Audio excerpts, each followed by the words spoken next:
Misingi ya vizazi vingi ambavyo tunatoka ndani vimekwisha haribika. Haviwezi kutoa wakuu, haviwezi kuzalisha hatima zitakazokuwa za maana. Lakini kuna watu Mungu anawainua katika kizazi hiki ambao wataitwa makuhani wa Mungu aliye hai, wahudumu wa Mungu. Watapainua misingi ya vizazi vingi.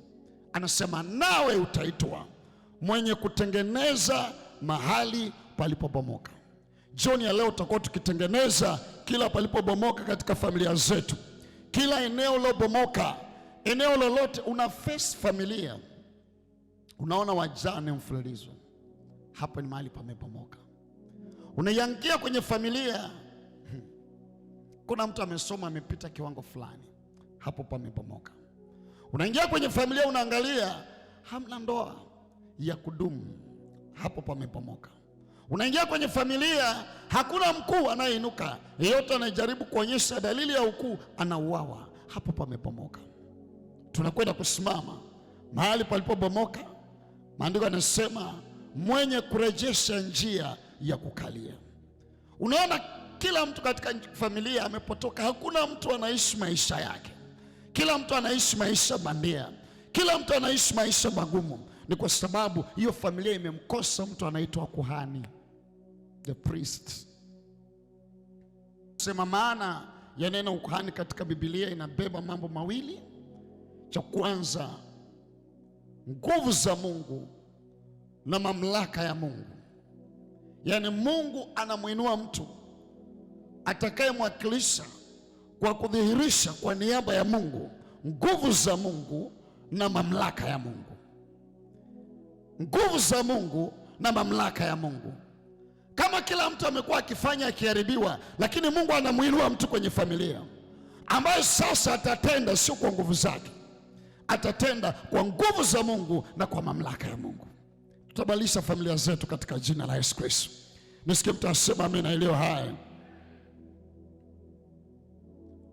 Nikasema katika Ezekieli sura 22 mstari wa 30, Mungu anamtafuta mtu. Ezekieli 22:30 anasema nami nikamtafuta mtu miongoni mwao. Mungu hatatumia mtu wa nje kuisaidia familia yako, atamtumia mtu wa ndani. Alimtumia Yusufu kuiokoa familia yao. Mungu atatumia Mtanzania kuinua Tanzania. Nisikie mtu asema amina iliyo hai. Mungu atamtumia mtu wa ukoo wako, na huenda huyo mtu ni wewe unayenisikia leo. Nikamtafuta mtu miongoni mwao atakayetengeneza boma na kusimama mbele zangu. Kusimama mbele zangu, kukuhani ni kusimama mbele za Bwana kwa niaba ya. Unasimama mbele za Bwana. Jioni ya leo kwa dakika chache tutakuwa tukisimama mbele za Bwana kwa niaba ya familia yetu. Ninapoendelea kuongea, wewe angalia maeneo ambayo unajua hapa tunahitaji kurejesha. Hili eneo tunahitaji kurejesha. Kwa nini kila mtu anazaliwa anaisha kuwa mlevi? Hapa ni mahali palipobomoka, tunataka kurejesha. Sema rejesha. Leo utarejesha katika jina la Yesu. Utashangaa katika maombi haya siku 7, ghafla walio walevi wote wanaanza kuokoka. Nisikie mtu asema amina iliyo hai. I feel the anointing in this house.